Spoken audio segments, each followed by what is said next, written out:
భగవద్గీతలోని 2వ అధ్యాయంలోని 46వ శ్లోకం యొక్క అర్థం ఏమనగా, నేను తెలుగులో చెప్పుచున్నాను. ఎందుకు అంటే సంస్కృత పదాన్ని వినడానికి చాలామందికి కష్టమనిపిస్తున్నది. తెలుగు అర్థమును మాత్రమే చెబుతున్నాను.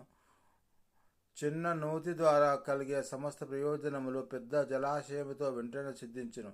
అట్లే వేదముల సమస్త ప్రయోజనములు వాటి అంతరార్థం నెరిగిన వానికి సిద్ధించును అని ఆ యొక్క కృష్ణ భగవానుడు అర్జునుడితో అన్నాడు. మరియు ఇక్కడ ప్రభువు గురించి ఒక మాట, హే ప్రభువు, నీ పవిత్ర నామ సంకీర్తనను చేయువాడు శునక మాంసమును తిను చండాలుని కుటుంబంలో జన్మించినను అతడు అత్యున్నత ఆత్మానుభూతి స్థితిలో నెలకొని ఉండును.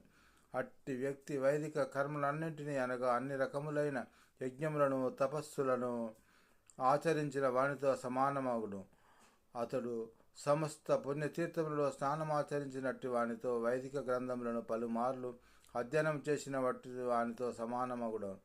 అట్టి వ్యక్తి ఆర్య కుటుంబంలో ఉత్తమోత్తమునిగా పరిగణించబడును అని ఆ యొక్క కృష్ణ భగవానుడు చెప్తున్నాడు. కృష్ణ భగవాను యొక్క నామ సంకీర్తన వల్లనే మనము అత్యున్నత శిఖరాలను అధిరోహించుతాము.